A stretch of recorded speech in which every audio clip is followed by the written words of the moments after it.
Hi and welcome to episode 126 of the This is Reportage podcast. My name is Alan Law. I'm the founder of This Reportage and This Reportage Family, and I'm a photographer too. An honour to chat to the fab Moira La Plante today.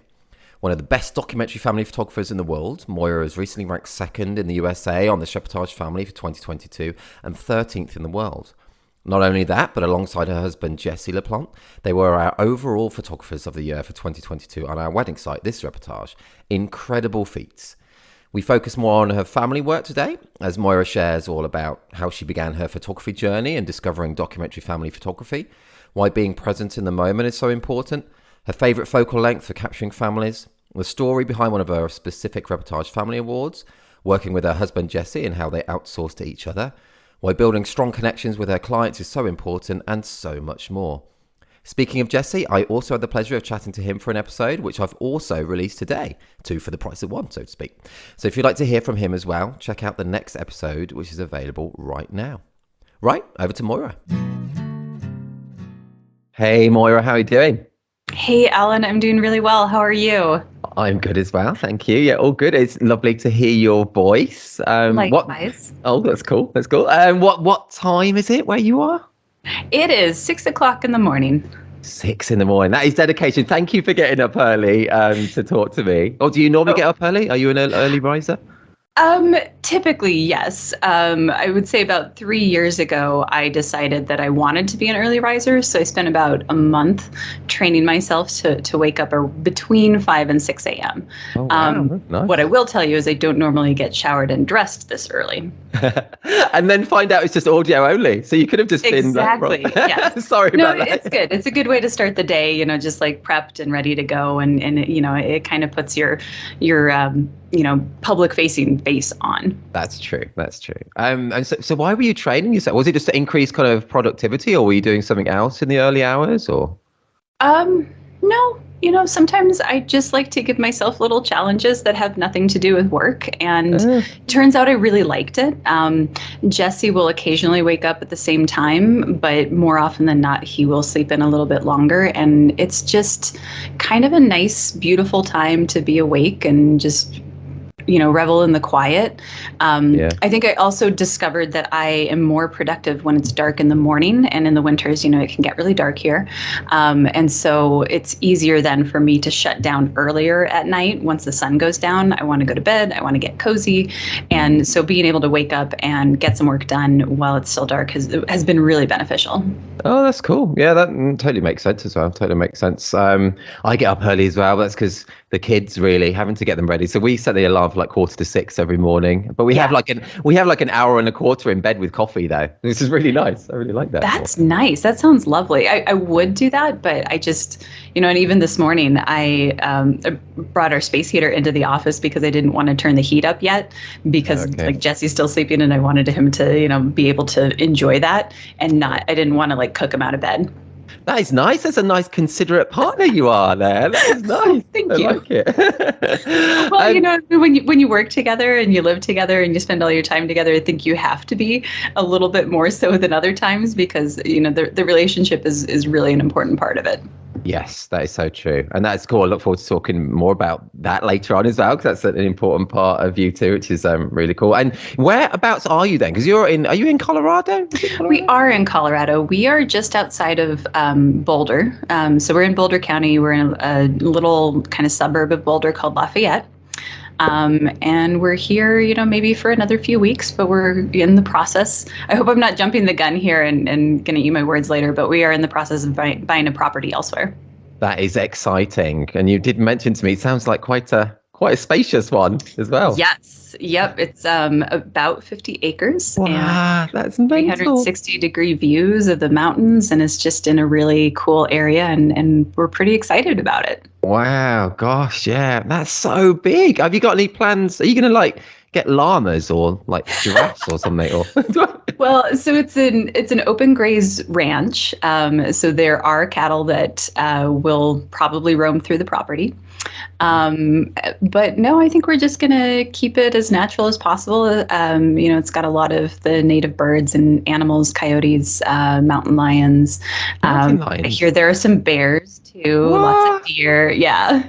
Wow, gosh, that sounds extraordinary. I just can't. I live in such a sleepy place in the UK, in Cornwall down here, and like I think our biggest animal is probably, don't know, like a big rabbit, maybe. Yeah. It's like, Yeah. No, I think it'll be an adjustment too. There are a couple things like you got to remember to lock your trash so that the bears don't get into it. And, wow. there'll be rattlesnakes in the summertime. So when we're walking on our property, like we got to watch out for that. So there'll be an adjustment period, but we're both pretty excited. I grew up in Montana, which is very rural. Jesse grew up in a rural area of Michigan. And so we've both wanted to get back to an area where there's a lot of space. Oh, wow, yeah, I can't blame you. That's amazing. What a dream. Wow, and only a couple of weeks away, maybe. Fingers crossed. Oh, yeah. I mean, buying a normal house is such a process. Buying something like that must have been, has it been stressful, the whole process? Oh, absolutely. But I mean, I will get stressed about everything. So, but the home buying process has been very interesting. We went through it once with the current place that we're in. And I do recall that I don't think I slept for the entire month that we were under contract. And I'm feeling a little bit of that now, but having gone through it, I know that it's normal. Yes.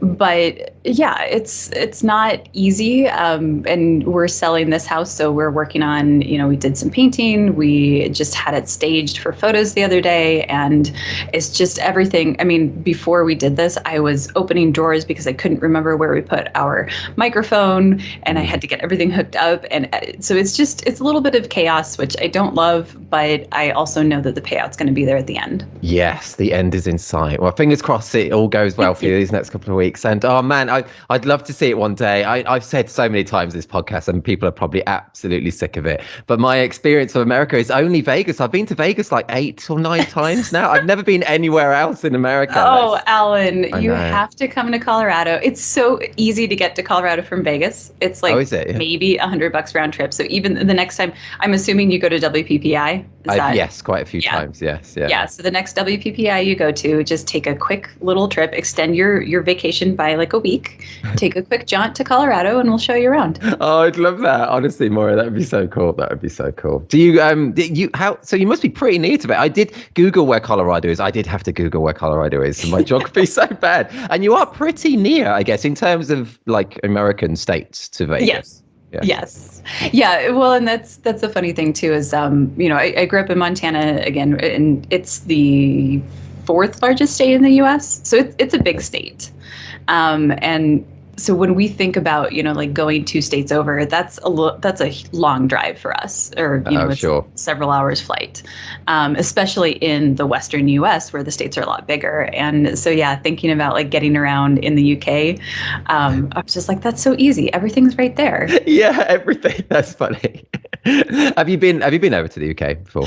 Oh, I've just been to, this is sad, I've only been through the airport in London. Okay.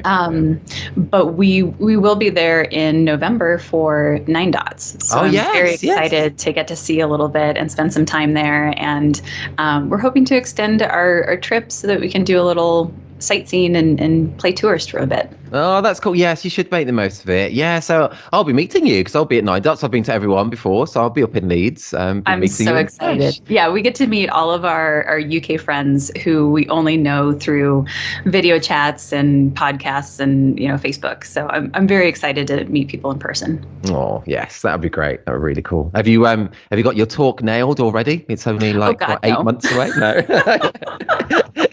No. No. I think we're both kind of letting it simmer in the back of our heads because I think we want to do something different from what we typically do, and do something new. And that's something that we always do whenever we teach, whether it's workshops or speaking engagements. Is we might take a talk that we've already done, but we want to both tailor it to the audience and build on it because, we're never staying the same. We're constantly growing and changing and trying new things in our business. And so we want our speaking to reflect that and, be able to share the things that we've learned as we're going through this process. So, I suspect we'll start developing that later in the summer. No, that's cool. Yeah, great. I'm looking forward to it. I'm sure it will be awesome. It'll be great. And before we go on to your photography a bit more, just because Vegas, just mentioned Vegas as well. Do you go over there much? Do you like Vegas or? Oh, no. No. We go fairly often considering how little I like it. We were there twice last year, once for Nice. WPPI and once for a friend's wedding, which was actually a lot of fun. Oh, cool. Were you photographing it or as a guest? Sorry, what was that? Were you photographing it or were you a guest?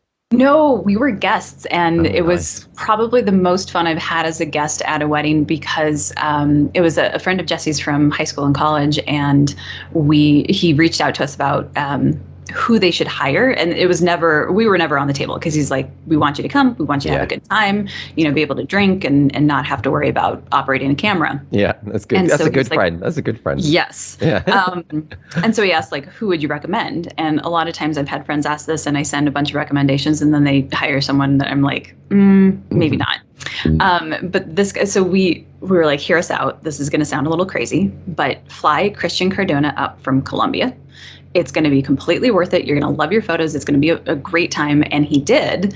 And so it was wonderful because not only did we get to spend time with, Jesse's friend and his now wife, but also Christian and then Alex, who he brought over from Puerto Rico, whose work we had known. And so it's just like a really amazing time to spend with friends from two different walks of life, which was really cool. That does sound very cool. That's very cool. Was it at one of the strip hotels? It was at Caesar's Palace was their ceremony, and then the reception was in the old downtown area of Vegas. Oh, cool, yeah. Which we hadn't been to before. What is that? Fremont Street, I think? Yes, Fremont Street, yeah. Yeah. And they just rented out a club that like had a balcony overlooking Fremont Street. So yeah, it was a lot of fun. That sounds very cool. I want to go to a wedding in Vegas. Anyone listening? Anyone getting married in Vegas? Just invite me over, please. Just as a guest. I've never met you before. It's okay. I want to go to a wedding in Vegas. So Moira, you were recently second in the USA on this Reportage Family for 2022, which is awesome. Yes. Congrats on that. And we're going to talk a lot more about your family work today. But it would be remiss of me as well to not also mention that you also, with your husband, Jesse, were the overall photographer of the year on our wedding site, this Reportage, in the same year, which is incredible feats. Were both of those accolades like fun to hear about? Oh my gosh, they were so fun and unexpected too, because I know the quality of work in the contests are just, it's crazy. And to me, I'm still pinching myself, that we got these top honors because, I look around at what our colleagues do, and I think it's the typical artist thing where you look at your work and you're like, yep, this is all shit. I don't take a good photo. I don't know why people pay me to do this. And so to have that acknowledgement amongst all of this amazing work is, it's huge. Oh, it's so cool and so deserved. And yeah, I totally get what you mean there about, there's such a wealth of talent out there, and to be top of it to get a photographer of the year title, honestly, it's such a massive thing. It's so, honestly, I say so deserved. But it's so cool to hear you. So you have like so many of us, that thing of comparing our work and feeling that we're, never good enough to, is that still a thing for you then? Because you've been shooting quite a while as well. Absolutely. Yes. I don't expect that to go away, and I've kind of made my peace with it. I think if that weren't there, then I probably wouldn't have the drive to keep getting better. And so I look at it as kind of, a piece of who I am and what drives me in photography. So as uncomfortable as it is, to sit there and go through all those negative feelings, I do think that it's important. Yeah, I totally get that. Yeah, I think that's so cool for you to say that as well, though, and for people to hear. Literally, photographer of the year here, like, talking to, and still have the same kind of issues that we all have as well. So that's do you get nervous still shooting? Shooting weddings and families. Do you get nervous? Yes, absolutely. And I think at this point, I would actually be. This is going to sound counterintuitive, but I'd be more nervous if I weren't nervous. Because I recognize that the nerves mean that I want to do a good job. The nerves aren't, am I going to do a good job? It's that I want to do a good job. And so I need that feeling to push me and also to check in and make sure that this is still the right thing for us. It's like, is this still what we want to do? Do we still care about doing a good job? Because as soon as we stop doing a good job or caring about our clients, I think we've got to be done with this. And I hope that doesn't happen. That is true, isn't it? And I love the way you framed it there as well, actually, saying how it's the nerves are because you want to do a good job, not whether you are actually going to do it or not. It's that is true, isn't it? I'm like you. I still, I've been shooting for like 10 years or so, and I still get nervous for each one. And nervous for these podcast interviews, and they're always fun. And but it does still get nervous. It's such a funny thing. Yeah, well, but I think that's the thing, and I was nervous for this podcast too. I think I was also more tired, so I didn't have as much of a chance to get nervous, which is probably a good thing. That is good, actually. But yeah, it's you want to do a good job, and it's because you care about the people that you're doing this for. Whether it's your podcast listeners, the Reportage community, or your clients. And so, again, like if that went away, I'd be really concerned. That is true. It is true. Do the nerves, do they go after a little while on the actual day? Absolutely. Yeah. And that's what I remind myself is like, as soon as I dive in and start doing it, I know that I'm going to just hit a nice little groove. Mm-hmm. And, same thing with this podcast. As soon as we started chatting, I mean, you're so easy to talk to. So it's like, so are you. Just went away. And cool. So I'm aware that happens. I've done this long enough that I know that process. And so it doesn't scare me quite as much. That's true. Yeah. I should remember that as well, how things get fine after a few minutes as well. It's always fine. It's always fine. Anyway. Well, okay. But the thing is, like, that is hard to remember in the moment when you're feeling nervous. So I say that I do this and it's much easier to talk through this process and sound like it comes easily. It doesn't. And I will say it's nice to work with a partner because Jesse will remind me of it. And I will remind him that, the same thing. That's cool. Yeah, because it's not always easy to do with yourself. Yes, that is true. Yeah, that must be another benefit of working as a duo like that. It's true.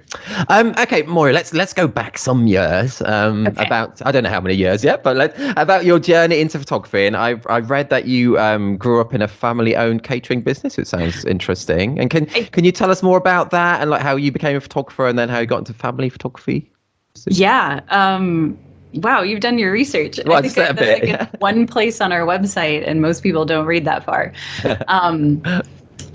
So I grew up in Montana. My family owned. It was actually they started out with a restaurant, which was also part bar and part casino. Because in Montana you can have a casino with up to 40 machines. And so that was a really interesting way to grow up. And I was just talking to my brother about this the other day, about how I would not change that childhood for anything, because I got to learn so much about how to deal with the public and how to run your business without knowing that that's what I was learning, because I was just immersed in it. Yeah. So I watched my parents and how they interacted with their customers, with their vendors, with their employees. And I learned so much from watching them. Now, it was also a playground, which drove my dad nuts, because we'd run around and, try to find quarters in the casino games, which was a big no-no, because I probably shouldn't say no. It was so long ago. I'm pretty sure that the laws wouldn't apply anymore. But, we found a quarter, we'd stick it in because we were kids, and they seemed like, arcade games. Right. Yeah, of course. Yeah. How old were you when they had that then? What ages? I was a baby. So they owned 2 restaurants over the course of my life. They closed the second one when I was 16. Right. So it was the majority of my time spent in Montana. You must have mingled with so many different types of people from all different walks of life as well, didn't that? It was fascinating. It was just, and that's why I say, like, I wouldn't trade it for the world, because it was the kind of learning opportunity that you can't structure. It just has to happen. Yeah, that's super cool. That's really cool. Did you help out doing kind of jobs and things? Oh, yeah. Yeah. When I was little, I remember working with one of the bartenders before they opened the restaurant. I would be there in the morning, and she was vacuuming, and the vacuum wouldn't pick up strings very well unless you lay them out perfectly. So I would go with her and I'd pick up all the strings and I'd lay them out in front of the vacuum so she could vacuum them up. Oh, that's a cool, very specific job. I like that. That's yes. Nice. But then when I want to say it was late junior high, so that's 8th or 9th grade here, I started washing dishes. And so I washed dishes for about 2 to 3 years. And then basically since that, I have had a very bizarre smattering of jobs. I worked at an architecture firm. I worked at a corn maze. I worked at a financial institution. I worked at a Catholic chapel. I worked at my university president's office. I worked at a science research and development center. And then I also worked for a serial entrepreneur who I helped him start a brand new organization. I also helped him with his like kind of income generating businesses at the time were liquor stores. So I worked for liquor stores, and then I also did some commercial property management. So I've done basically everything. You have to. That's a very wide range. What was the corn maze? Literally a maze of corn. Yes. Yeah. So that's really popular here in the U.S. In the fall. They do a lot like around Halloween time. And so in the springtime, when the farmers plant the corn, they have these like GPS guides that tell them where to plant it so that when the corn grows tall, there's a maze. And so one year I had a friend who knew the guy who was doing the corn maze, and she was like, "Hey, do you want to work there?" And I did. And it was probably, that was the time that I was the worst employee ever. I'm usually a pretty good employee, but I was pretty bad there. In what way? Like getting into trouble, sneaking out, not getting lost. Going to the maze to just like, hang out and not do the jobs that I was hired to do. But I was like 15 and all my friends were working there. And so it was really just a playground for us. That's cool. I love all those varied things though as well. And when you say a serial entrepreneur, is that wasn't someone who made lots of breakfast cereals then? No. It's like a serial monogamist, like just he would jump from one company idea to another. And I saw him do that because when he hired me originally, he had this idea for an organization that I really loved. And it was essentially taking a commoditized product like dry cleaning and turning it into like a donation project. So, when you look for a dry cleaner, you're really just looking for someone who's not going to ruin the buttons or burn your stuff. But he was like, and then of course the price is right. But what he wanted to do was basically increase the price just a little bit. So not so much that it would be prohibitive, but enough that you could then take that difference between the operating costs and donate it. So create sort of this, this organization that would give back to communities and customers would be able to like pick where they wanted to donate. That's so that was idea. I know, and I was like, that's awesome. But by the time I got there, and he had a couple of things he had to get straight before we could really dive into the project. By the time we dove into creating it, he was on to something else, and so we ended up building a mastermind group. So, are you familiar with mastermind groups? No, I'm not actually. So basically, it's a bunch of people who run their own company. Get together because when you run your own company, a lot of times you are lacking a sounding board or a community that you can really go to with problems because you have this public facing business. You can't really, necessarily tell everyone that you're struggling with something. A lot of times, if you're not working with your spouse like I am, you can't really tell your spouse because they're tired of hearing all that stuff. So who do you go to? And this basically brought other CEOs and together to talk about those issues because cool. Even if you're in different industries, a lot of the problems running your own business are the same. Right, sure. That makes sense. It's so cool. You've done so many different types of stuff. And then when did photography come into your life then? How did that begin? Photography came into my life when Jesse came into my life. Oh, that's a romantic line. I like that as a soundbite. That is nice. Well, I had never, ever, ever thought that I would be doing this. I majored in business. I have a degree in marketing and management of human resources. And I did that because when I went to college, I wasn't sure what I wanted to do. And so I figured that would help me no matter where I ended up, because knowing how money works, I think, is really beneficial. That is true. But yeah, so Jesse and I met our senior year of college on spring break in the Bahamas. Oh, and I wanted to say about I love that one line from your bio where you say Jesse and I met on spring break in the Bahamas. He offered to buy me a drink. It was an all-inclusive resort. Yeah. Yes. Well, and you'll have to, really? I love that. It's so funny. so you'll have to ask him because he's got a different memory of it. And we talked to our friends who were there and they all have different memories of it. So the true way that we met, I think, is lost to the ages and also the copious amounts of alcohol that were imbibed. Oh, that's always good. All the best stories begin with that. That's all good. Oh, absolutely. Yeah. Yeah. So, but I mean, initially when we moved to Colorado, I had a full-time job for probably the first 6 or 7 years that we were here. And I didn't quit my full-time job until 2016 or 17. I don't even really remember. But I had just been doing it kind of casually, and the way it started out, and I'll let Jesse tell a little bit more about this too, is that we started this wedding photography business, and I would help him out on the weekends. And the very first wedding that he booked, I did some event planning when I lived in DC, and I have this background, and events have always kind of been in my life in one way or another. So the very first wedding, he's like, hey, can you come along and just help make sure that, this goes well, like just kind of keep an eye on the logistics, help me with some family photo management, that kind of thing. And I was like, yeah, sure. And then he handed me a camera and I was like, what the fuck do I do with this?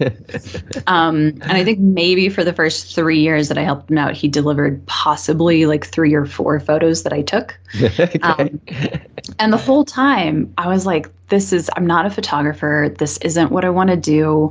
You have to find someone else to come along with you who's actually a photographer. And he would just be like, no, I think this is working. And it infuriated me. And so finally one year I was like, no, you have to find someone else. I'm not a photographer. This just isn't working out. And he, I think, had gotten frustrated at that point with, me pushing back. And he's like, fine, I will. And no more than 24 hours later, I came back to him. I was like, I'm just kidding. I actually really like working with you. Please don't find someone else. Please don't replace me. I really want to do this. And once I made that decision that I wanted to jump in and do it, instead of just feeling like it was something that was forced upon me, which, I mean, forced is a strong word, and it wasn't ever forced. But when I felt like it was my decision, suddenly everything kind of clicked and shifted. And I was like, oh, hey, I can actually work on getting better at this. I can make sure that he delivers more of my photos. I can learn. I can, follow organizations like Reportage, where you see the amazing work that people are doing and get inspired by it, and then I can aim for it. And so, cool. Yeah, you sound like someone that when you want to do something, you go all in. You do sound like you've got that real drive. Yes. And if I don't want to do something, I will dig my heels in and try my damnedest never to do it. That's funny. So now when do you kind of deliver almost a 50-50 split when, the image wise? I'm honestly not sure, because Jesse takes care of all the culling and editing. We do a pretty good job about dividing and conquering essentially everything. And the way that we structure our business is I do all of the customer facing things. So I do all the lead generation, lead phone calls, marketing, timeline consultations, all that stuff. And then on the back end, I work with them on album design and, anything that's customer facing, I typically manage. Oh, that's cool. Yeah. And then Jesse can do kind of that stuff in the middle where he does all the culling and all the editing. And, I like to say that we outsource to each other, and I know that it's not super popular right now to not outsourcing. I know is the big thing at the moment, and we really don't outsource to anything outside of each other. No, that's cool. That's cool though as well. Yeah, you have full control there, and you know exactly the quality of what you're delivering. And it sounds like you don't need to outsource to external parties. No, and I mean, I think in keeping it all internally. We make sure that we cut down on all the things that don't actually need to be done. So it's really good at making us focus on what do we actually need to do versus what does the whole wedding photography behemoth industry tell us we're supposed to be doing. Yes. So we really we have to be very careful about analyzing and being like, okay, is this something that we actually need to do? Does this provide more value to our clients? Or, is this something that we can just kind of let go and not have to worry about? Yes, and that's so important in life and in business. So there's so many things out there saying to us, we should be doing this, we should be delivering that, we should be outsourcing this, and to really think about, well, we don't need to do it if we just sit back. It's so easy for a lot of photographers just to do what everybody else is doing, I think. Yep. Yes. And how did you start specifically your family work? How did that come about? So that started when I quit my full-time job. Because, I was super stressed. I was working more than 40 hours a week for that job. I was working more than 40 hours a week for the photography business, and it was just untenable. Like I could not continue doing that.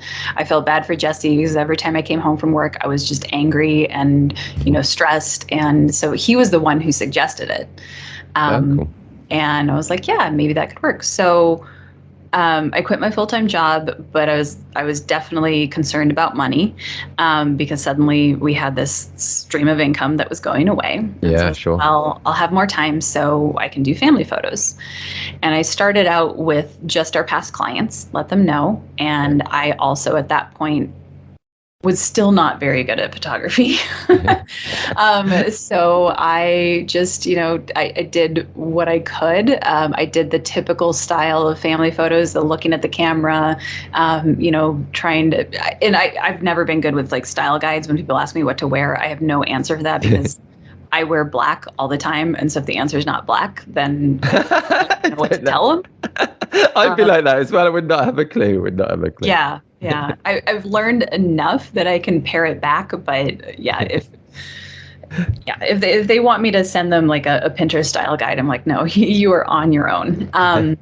But that's a good idea to work with your past clients though, as well, reaching out. Well, and the reason I started with that was that they already knew us and they knew our approach. So I was like, I'm going to skip that time of like selling myself to new people.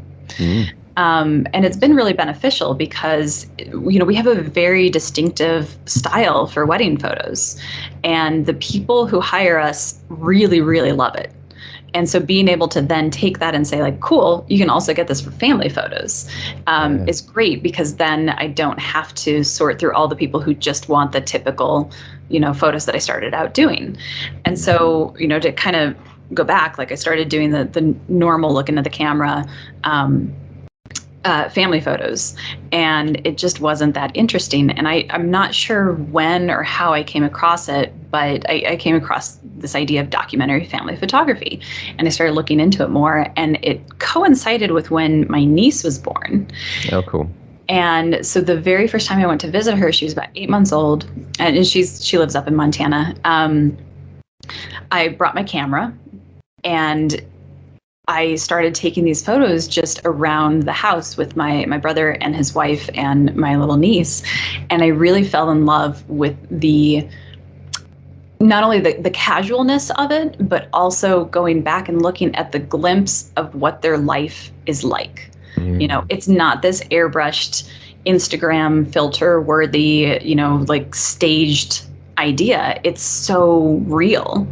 And I realized that like, that's what I loved, is like, I hope that my niece goes back and she looks at these photos and she sees herself in them, because I look back at photos myself, and we definitely, my family growing up, we did those cheesy, like in studio, look at the camera, smile. I look back at that, I'm like, it's clearly a fake smile. It's not my real smile, and it doesn't feel like me. And I want her to look back at these photos and see herself. Oh, yes. And I'm sure she will. Oh, that's cool. Yeah. And then, so have you started to get kind of other clients, non-wedding clients? Has people referred you and things? Sort of, yes and no. So because weddings are the majority of our business, I do try to keep this a little bit smaller and more manageable, because again, like, we're not outsourcing anything, so it has to be enough for me to juggle. And so I still I think the majority are still wedding clients. And the other thing is they've gotten to know us as people, and we know them as people. And so there's a lot of forgiveness there that like they understand. And all of my clients are fantastic. They're like, we can do a weekday because I know that you do weekend weddings. Oh yeah, that's cool. You know, if I have to reschedule because of something comes up, they are completely understanding. I don't have to deal with, you know, whiny clients, which is amazing. But I have told them, I'm like, if you know cool people who get this style, feel free to send them my way. So I've got like 2 or 3 more who are just really on board with the documentary style, and it's fantastic. But I do try to keep it very like small, and I don't want to say cliquey, but like, you know, it's intimate, you know, like they have to get it because I don't yet have the time to sell it to people. Yes, that makes total sense. And the two arts go together so well there with the weddings. And then you've got so many people who get married, who go on and have families. You've got this like ready built market for you. And as you say, ones who have already kind of bought into you, know you, clicked with you. It's perfect, really. Yeah. Perfect. Well, I mean, with the amount of time that we spend with them on the wedding day, they really get to know us, and the things that people share with us, you know, and we have a very high touch process through the entire, you know, wedding process, where I spend a lot of time on the phone in meetings with our clients, really like talking to them, and not just about wedding stuff, about everything.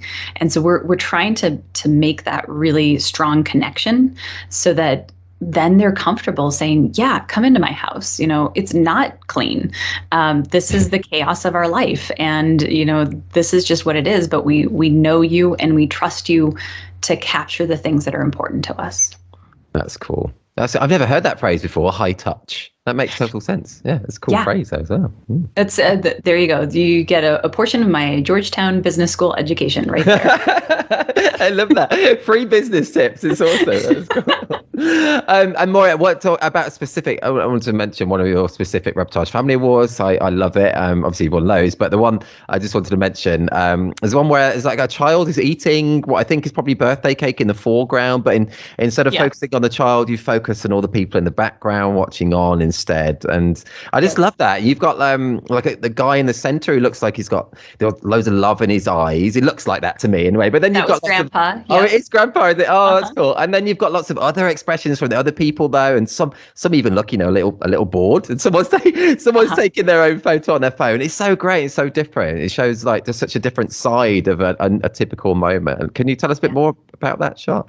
Yeah. So that one, that's one of the children of a past client, and I did a first year package with them. So I would come basically like once a quarter to take some photos, starting with their newborn photos. Okay. And I just wanted to capture like what does life look like in every season. And then she wanted me to stay a little bit longer for this first year birthday party. And I think that it's just such an interesting cultural thing that we do, because here's this child who has no idea about the importance of this day. They're a year old. Like there's not a whole lot going on there that they understand. Yeah. They just know like there are some fun balloons, people keep giving them toys, you know, everyone keeps hugging them, and it's just this like outpouring of love.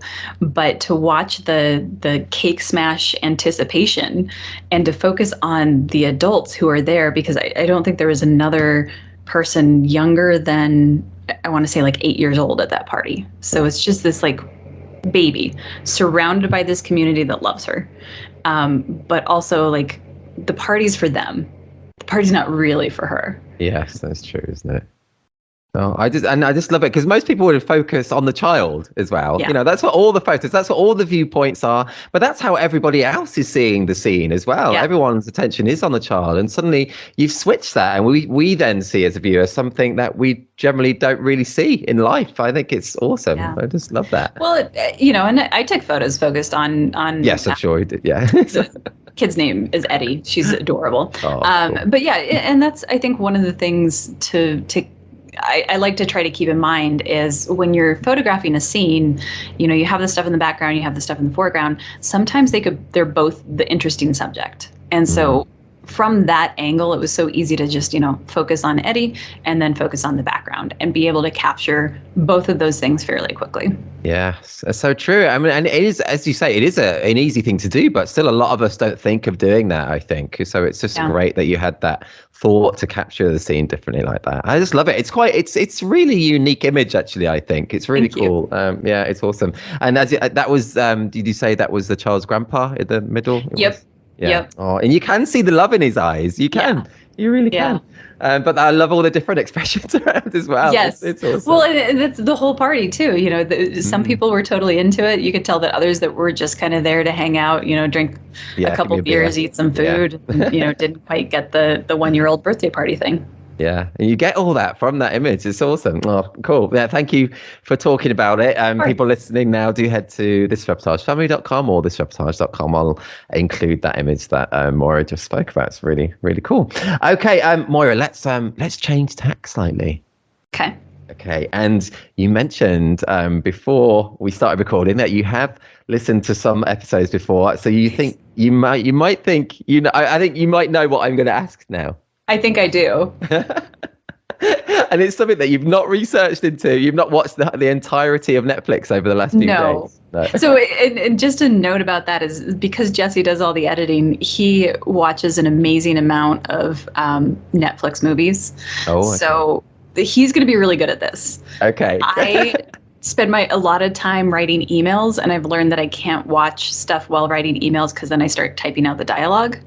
So I have to switch over to just like music in the background. So I have not watched as much Netflix as I wish I had in order to answer these questions. So fingers crossed, I know the answers. Okay, no, that's all cool. That's all good. That's all good. Okay, so if anyone else is listening for the first time, just a little game we've been playing on the podcast for quite a while now. There's no prizes, I'm afraid, Moira, but it's all for fun. And so I'm going to be asking. Yes, bragging rights. That's what it is. It's bragging rights. I'm going to be saying a few synopses, and they're either like movies or series, and they're not all Netflix. They'll be on anything really. And we're going to see if Moira can get it. Okay, are you ready? Ready as I'll ever be. Okay, let's do this. So this first one is an old movie. It's probably like 20 years old. Okay, it's an old movie. Okay, so 17-year-old Rose hails from an aristocratic family and is set to be married. When she boards the Titanic, she meets Jack Dawson, an artist, and falls in love with him. That is an easy one. That's Titanic. And I was a teenager when that came out. And so, of course, me and my friends, we went to the movie theater multiple times to watch that one. Same here. Well done. You got it. Yeah, and I saw it like 3 times at the cinema. I went through a big, I was obsessed with Kate Winslet for quite a while as well. Yeah. Well, and, just look at her. I'm obsessed with Kate Winslet. She's gorgeous. She is, isn't she? She's awesome. She's really cool. And she's classy and she's smart. And I mean, she's a full package. So sorry, Jesse, she's my hall pass. That's funny. Cool. Okay. Well, that is a good start, Moira. 1 out of 1 so far. Okay. Let's go on to this one. Next one. It's a lot more recent. And this is a Netflix series. It's a lot more recent. Okay. From their courtship to their exit from royal life, Harry and Meghan share their complex journey in their own words in this docuseries. Oh, isn't it just called, I know which one it is, and I think I watched it, but it's just called Harry and Meghan, right? Yes, it is. Yeah. Yes, boom. You are, okay, all right, you have to give me some harder ones because you are delivering the answer in the question. Well, I like to start with easier ones. Okay. I like that. But still, if you might not have known that second one. Have you watched all of it, the docuseries? I've only watched I did, yeah. I thought it was really interesting. I just think that's,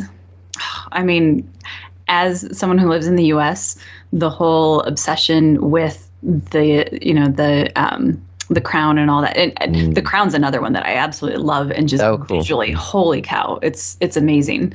That's one that I can't have up while I'm doing something else. I want to really focus on it because I feel like so many of the shots inspire photography.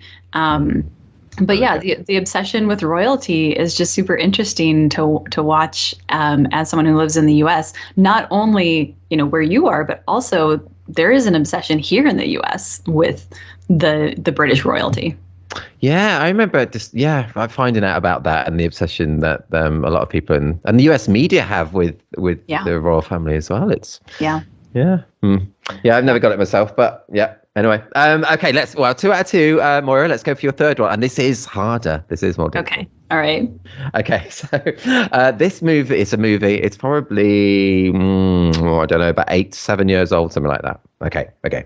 So a linguist charged with finding a way to communicate with aliens that have landed on Earth uncovers connection with meaning for mankind and herself. You picked one of my favorite movies ever. It's Arrival. It is. Well done. That's really well. No, That's funny. I just watched that, and so I don't typically cry in movies unless a dog dies. But that one gets me every time. And I'm not going to ruin the ending for anyone, but it is one of the best movies I think I've ever watched. And the music that they use at the end, it's I think On the Nature of Daylight, I think is the name. Right. Is one of the most beautiful pieces I've ever listened to. If I ever am in my feelings and need to cry, I'll just put that on because it just hits me right in the center of the chest. Oh, that's cool. Oh, it's a beautiful film, isn't it? I remember I was proper emotional watching that. Yeah. It's very clever as well. And it's beautiful. Yeah, really beautiful. I went to the cinema. It's actually not that interesting story. But anyway, I started now. But anyway, I went to the cinema to see it. But have you ever gone to the cinema and they've started to show the wrong film, on the screen? Has that ever happened to you? I feel like it probably has. The one thing that I remember is as a child, I went to the movies. My parents took us to see, I want to say it was The Land Before Time. Oh, and this is way back when they had bulbs in the projectors and they used actual film. And the bulb overheated and burnt the film. Oh. And I remember watching that on the screen, and I was probably 5 or 6 years old. And at the time I was terrified of fire. And my mom goes, "Oh no, it burnt," and gets up and leaves. And she was just going to let someone know what's going on. But in my mind, I'm like, this whole place is on fire, and my mom just booked it out of here and left me to fend for myself. It was traumatizing. That is traumatizing. Wow. Yeah, that's mad. Okay, that's not happened to me. No, but with this one, I was going to see Arrival, and they started to show the wrong film instead. For the first 10 minutes, but the wrong film that they were showing, I'd photographed the actor's wedding, and it was in the wrong film. Yeah, and I've not photographed mine, and it's only a very minor kind of celebrity role, but how weird is that? What is the coincidence? That is so bizarre. Yeah. I think the question is did you know it was it wrong enough? Because sometimes when you haven't watched a trailer or something and you go to watch the movie, I might sit there for a while. I actually once watched an entire movie with some friends of mine in high school, and it was all in black and white. It was this horror film. And we're like, oh my God, that was so good. It was so creepy. And it wouldn't be nearly as creepy if it weren't in black and white. Well, we find out later that one of the cords from the DVD player to the TV that we were watching on it had wiggled loose. And it was in color. The whole movie is supposed to be in color. And we watched it in black and white. That is funny. Well, again, something that's not happened to me, but that's funny. No, with this one, because Arrival I knew was kind of about, aliens and stuff. And the wrong film they were showing was about a busker on the streets of London. So I was like, oh, yeah, this is definitely wrong. Yeah. Well done. Funny that you shot their wedding and that happened to be the one. The wrong film as well. That is so weird. It's so weird. That wedding, by the way, I didn't know that he was a groom who was in this film. I didn't know at the time as well he had an identical twin. So at the wedding itself, I was like, it was really weird. This other guy was coming in, and then the other guy, and I thought they were the same person. And yeah, quite wild. That would be so confusing. I'm terrible at faces, really bad. So to anyone listening, if you've met me before and you meet me again and I don't know who you are, please forgive me. Both Jesse and I are convinced that I have just some very minor form of face blindness. Oh, okay. Yeah. But yeah, weddings are tough because if I walk into a room and the bride isn't wearing a bridal prep room and the bride isn't wearing a big robe that says bride on it, a lot of times I'm like, oh shit, which one is it? Oh, get that. Yeah. And then once, all the guys are wearing the same outfit, the groomsmen or the bridesmaids are all wearing the same outfit, I have no hope, it's just impossible. That's funny. There's something else to be anxious about, but yeah. Oh, yeah. Yeah. Yeah. Well, anyway, Moira, well done on that quiz. That was great. 3 out of 3. Nailed it. Nailed it. It's so good. Most people get none or one, so that is very, very good. We do watch a lot of movies.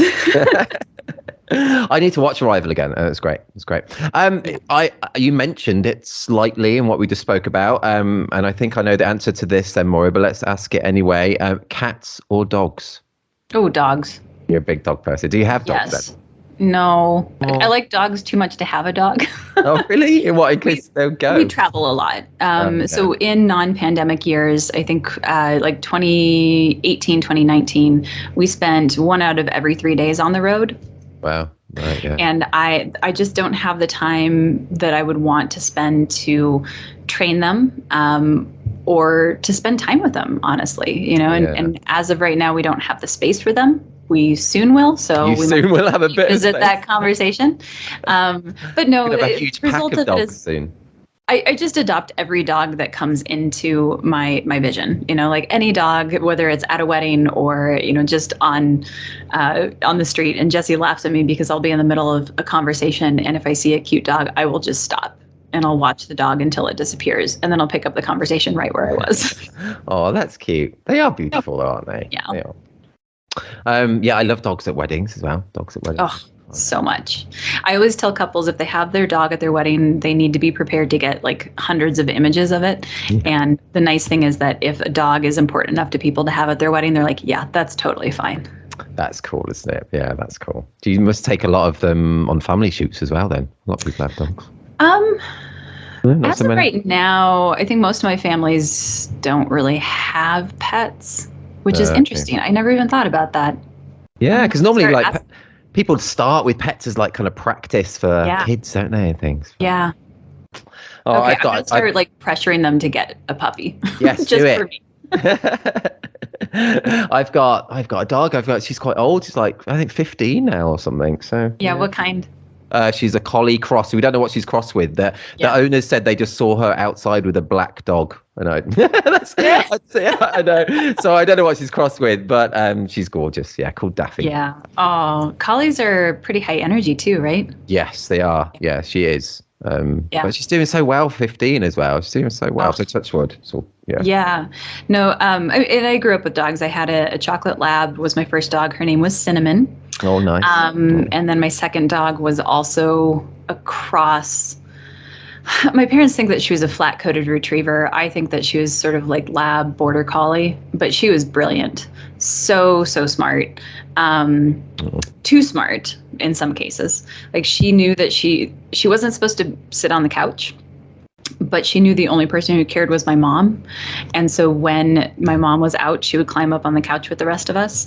And then when she heard the garage door opening with my mom coming back, she'd crawl back down. That is clever. That's clever, isn't it? Oh, yeah. That's really cute as well. Oh, clever.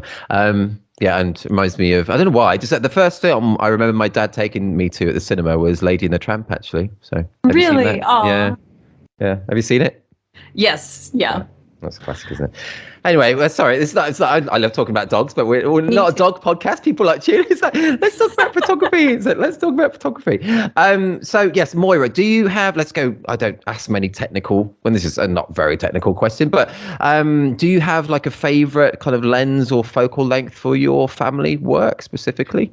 Yeah, the 35 is typically my favorite, both for families and weddings. I think part of it is that's what I've learned on. Is that what Jesse gave you first when he gave you that camera? I don't even remember what he gave me first. Actually, the 35 came later. I want to say I actually shot on a 50 for a really long time, but it was, and I love the 50. And at this point, we've gotten rid of the 50. We have a 60 macro lens that occasionally I'll mix it up if I want to just challenge myself to work at one focal length. But the 50 ended up being a little bit detrimental in getting ready rooms because sometimes they're really tight. Yeah. And I realized that just being able to shoot a little bit wider would be infinitely more helpful. And so at that point we got the 35 and I switched to that, and it really has just become my favorite lens. I think it's wide enough that I can capture most stuff. I do like getting close, so it allows me to do that and really fill the frame and capture that emotion. That's cool. Cool. Yeah. And as you say there, working close, I love that too. Were you always able to shoot close? You know, were you ever like maybe too nervous to shoot close, or was it just come naturally to you? Um, I mean, no, because I was never always able to do anything in this business. The whole thing has been a learning process, and it still is, and I think it should be. The shooting close, yeah, I don't know. That's a really good question. It seems so easy now. And you know how sometimes when something just comes naturally to you that you forget that you learned it at some point and you can't explain how. But, you know, I typically just make a joke with people about like, hey, I'm going to get all up in your business right now, but don't worry about it. I only take good photos so you don't have to worry about like posing, which is not a complete lie. Yeah. I hope that none of them listen to this because I take a lot of bad photos, but it has nothing to do with them. And the point is that I want to take a lot of bad photos so I can deliver them the like one really amazing photo from that grouping. Yeah, of course. But yeah, I just, I start early. People are definitely uncomfortable like in getting ready rooms when I get close. But that also means that by the end of the night, they're totally comfortable with me getting close. And so we can really get like a lot of those emotions. And then again with my families, I mean, I developed such a great relationship with them that they're totally fine. Like it almost feels like I'm part of their family with the amount that they let me into. That's very cool. Yeah, that's very cool. As you say there, like on the weddings, they're starting close right at the beginning, and they just get used to it, don't they? They get used to it and just ignore you then. And so, that's so good. It's so cool, as you say there, that you have that kind of, because a lot of your family clients are your kind of like pre-wedding clients. They already trust you. They already have let you into their proper intimate life, and so you don't have to arrive at a family shoot kind of fresh and have to almost break down those barriers. That's a real plus point. That's really cool. It's so amazing. I mean, it saves me so much work and time because it does take a lot of time to build those relationships. And before I started doing family photos, I was a little bummed because I'm like, well, weddings are just like a one-off. You know, not only do you have to constantly work to find new clients, but then you're just like, okay, bye, see ya, have a great life.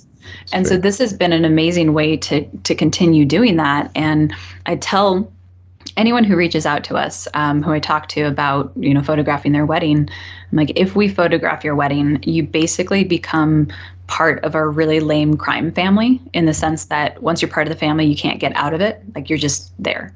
And all that means is that then they get the option to have us do, other portrait sessions later, or family photos. I don't, again, I don't typically offer it to people outside of our wedding clients at the moment. That might change in the future, but it's just been so nice being able to develop those long-term relationships. Yeah, I think that's really cool. Really cool. And who knows? Maybe in the future you might even, photograph the wedding of one of your past wedding clients' children. I think about that sometimes. I'm like, I don't know if my knees are gonna hold up for that.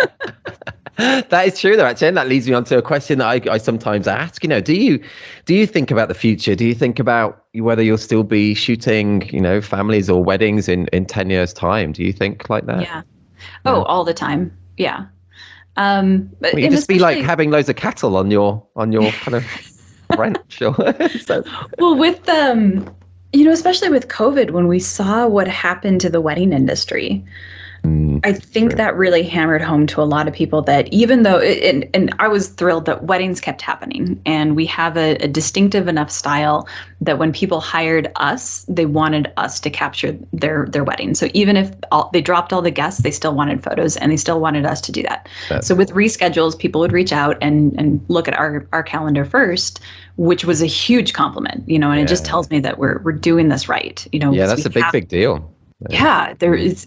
I mean, that's the dream, right? To have clients who love the work that you love to do. Yeah. I can't think of anything better. Nice. But yeah, watching the whole industry shut down for a couple months was really scary. And so it's like, well, how does this work? But I think one of the interesting things, like I said, I've done basically every single job that you could do under the sun. I never thought I was going to be a photographer, and yet here I am. So one of the major lessons I've learned is not to assume what the future is going to look like, but to be open to a lot of stuff. So I like to think that my future is like a large highway with several lanes. It's not a railroad track where the train can only go in one direction. And I can take an exit here, I can move different lanes, but I have a general direction that I'm going. And so as far as the future goes, I like to just kind of set it in a general direction and then be open to having it look different from what I think it might look. I think that's a really good viewpoint on life. Yeah, that's really, really good. Really good. Yeah. And I'm sure you're going to thrive in wherever that highway goes, wherever it branches. You can just tell. Well, and that's my hope. And I had a very deep conversation with a friend of mine from college because, we've known each other for, I think it's my 15th reunion coming up this year. Mm-hmm. So we've known each other for more than 15 years. Yeah. And we've watched each other take these different paths that, looking back to who we were in college, never would have guessed that was where we're going to end up. And she actually lives locally, which is really cool. But in talking about that, we realized that the things about us as people that make us who we are what make us successful in these varied, things that we've done with our lives. And so that's what I want to remember is like, yes, I make a living right now taking photos, but that's not who I am. And who I am gives me that flexibility to do a lot of different things. So I don't necessarily need to be afraid of it. Like if, AI gets good enough that everybody just uses AI for wedding photos and family photos from here on out, I'm confident that I still have skills and abilities that I can apply to something else. That is so cool. Yes. Yeah. So cool. So it's such a great way to think about that all. And yeah, that's really cool. Let's hope that AI does not take wedding and family photos. But yeah. I love taking photos. So I hope that doesn't happen. Yeah. But that's the way that I kind of ease my anxiety about the future is I know that I can. I have a track record in the past of switching, industries completely. And so if I had to, I could. But I don't want to. Yes, I totally get that. No, that's cool. That's very cool. Very cool. And Moira, I also read on your bio where you say that you're a meticulous note taker. So yeah. What kind of things do you take note of? Everything. So it's funny that you ask because I have 3 notebooks currently sitting next to me. One says times I was right and nobody listened, and that's where all of my timeline consults go because that happens frequently. Okay. And then I have reasons why I like dogs more than people, and that's just kind of my working notebook right now where I put my to-do lists, I put any notes that I take on calls that are not wedding related. And just like general things that I just need to jot down. Nice. And then I have arguments and conflicts I've had with myself, which is where I'm just recording a few things just that I like to track. And I do everything manually. I used to track stuff digitally. Digitize, okay, yeah. Yeah, and Jesse's constantly like, you can take notes on your phone. I'm like, yeah, but for me, the process of writing something down helps me remember it. And I don't necessarily even have to go back and consult it because just like forming the letters with my hand is just what works for my memory. So that's interesting. Yeah, that's cool. Yeah, that's great. Do you make notes about each wedding as well and clients and things, or? Yeah, actually, those I do digitally. So I like the notebooks when I am talking to people because for me it's easier to have that phone conversation and jot notes down, and that way I'm not like typing and you don't hear the clickety clack in the back. But once we get back from a wedding, I will jot down any important things, and we have this big database of all of our clients and vendors, and I keep notes in there so that if say a wedding client reaches out and they're like, hey, we have a kid on the way, can you do some family photos? I can go back, I can look through and say like, okay, so their parents live locally, so maybe I can suggest like, hey, do you want the grandparents to come over and be part of this, or do you want them? Yeah. So anything like that, just so I can deliver a more personalized experience. And we just have enough clients that I can't keep it all in my head anymore. Yeah, no, I get that totally. Did it come from, as a kid, did you kind of keep diaries or journaling, that kind of thing? Never. No, and I don't. I'd like to journal. I've done it a couple of times, and I know that it helps when I just need to get something out.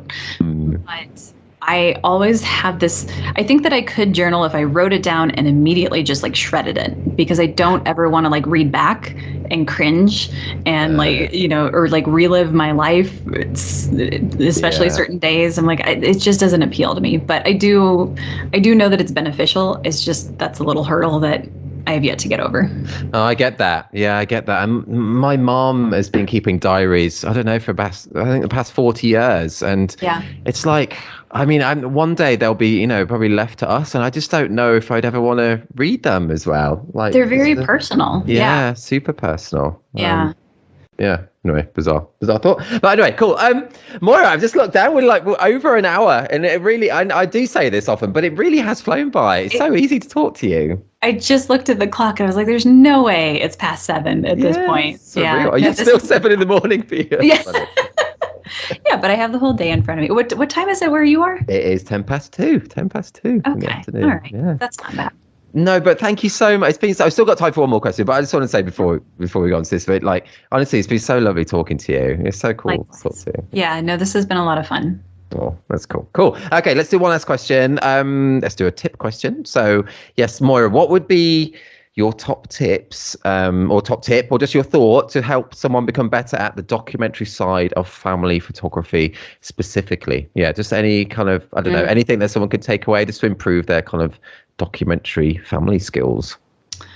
Yeah. I think that probably the number one thing is that you have to really learn to be present in the moment.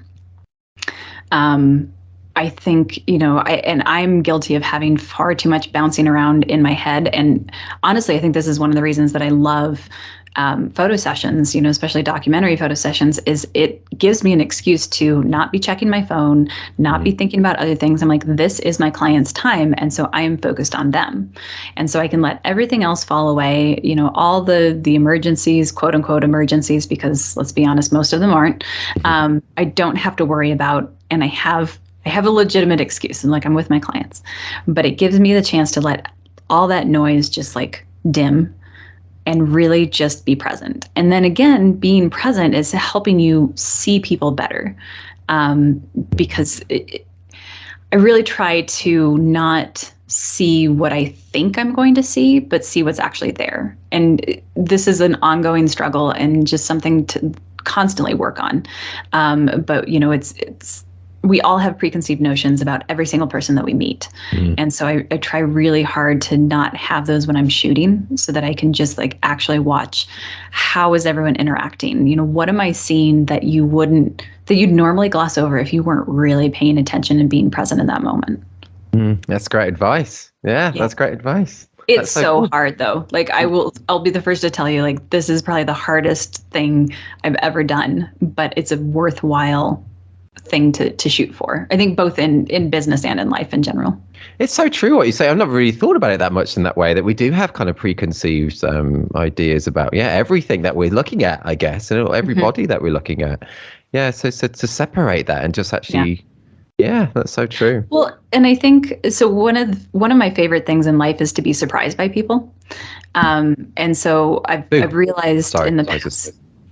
What? Sorry, I just said boo as a bad dad joke. It's a bad dad joke of surprising you. It really failed, but I missed that. Yeah. Well, trust me, Jesse takes care of that enough. Like he will scare me. He'll hide around a corner and he likes to scare me in the house. No, but to just be surprised by what I expect. And I've had a couple times in the last, I would say, year where things have happened and I'm like, this is pleasantly surprising, and also reminds me that even though this is something that I tell other people they should do, I still have those preconceived notions. Like we had one client this year, they were the last one we booked because we had to cancel a wedding since we got COVID, and we wanted to book one more, and they came in kind of last minute.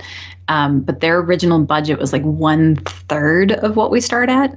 Right. And I remember thinking like, I'm going to do this phone call, nothing's going to happen, and it's just going to be a waste of my time. And they booked us, you know, and so it's that reminder to not make those assumptions about, you know, what people want. And after talking to the bride, and she said that she went and spoke to her fiance and was like, I know that this is what our photo budget is, but I talked to her and we just click on this level that I don't feel like I'm getting with anyone else. Can we expand? And he was like, yes, because this is worth it. So that was a reminder to me, you know, like, and I think we have a lot of assumptions too around budget. Like that's probably what I do most often is like, oh, this person can't afford us, Yes. which is just, it's dumb. Like I need to not do that. Well, I get that, but I think it's something we all do. Totally get that. And even, you know, assumptions, depending on the kind of wording of the inquiry, sometimes you can get an inquiry that it looks like a kind of copy paste job. And so I'll maybe assume they're not really that interested. And then they turn out to be people sometimes who are just really into you. And so it's, you never know, do you? You just never, know. No, and I spoke with a bride the other day and she was like, well, you know, I was expecting about half of what you charge, but I was expecting that for something more traditional and boring. And I didn't realize that this is what I wanted. You know, so sometimes when they're reaching out to you, they don't know yet what they actually want. Yeah, that's true. Oh, Moira, it's been so cool. I know you can't see me, we don't have video, but I just got a big smile on my face. I've had it throughout. It's been such a joy talking to you. Thank you. Likewise. No, this has been so much fun. I'm so glad that we did this, and I can't wait to meet you in November. Yes, it's going to be fab. Anyone listening now, do come to Nine Dots. I've always mentioned it was so good. And so, Jesse and Moira are speaking there along with some other great speakers. Yeah, it's going to be so fab to meet you in the flesh. I'm really looking forward to that. It's going to be great. Really cool. You should come see Cornwall while you're here. Do a UK tour and see Cornwall. We've got nice beaches and it's nice.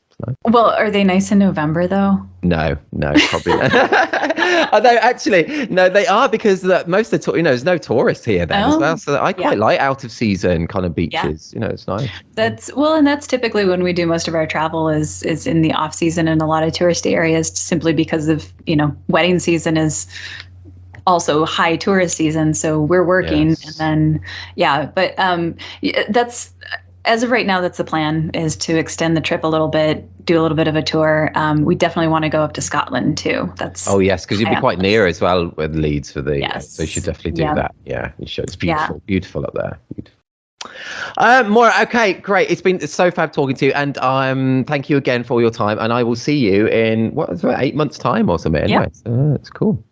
Thanks so much. Thanks, Alan. Bye-bye. Bye. You've been listening to the 126th episode of the This is Reportage podcast. Love chatting to Moira there. Hope you enjoyed listening in. I've also released another episode of the podcast today where I talked to Moira's husband Jesse, so do check that one out as well. Head to thisreportagefamily.com or thisreportage.com for a link to Moira's website and to see the fab Reportage Family Award of hers that we spoke about too. We now have 127 episodes of the podcast available, where we speak to wedding and family photographers from all over the world. If you like this episode, delve into our back catalogue for lots more. If you're not a member of This Reportage or This Reportage family, check out all the benefits of joining us, including an unlimited number of images on your profile, 60 individual awards, and, well, I can't say individual there, but yeah, you know what I mean, 60 individual awards and 18 story award entries per year, invites to our physical meetups and parties, exclusive discounts, hours of educational videos featuring tips and advice from some of the world's best photographers, and much more too. Submissions are closing soon for our next awards round. The deadline is the same for both sites. Submit by 23:59 GMT on the 24th of March 2023. No poses, nothing staged. This is Reportage. And this is bye for now.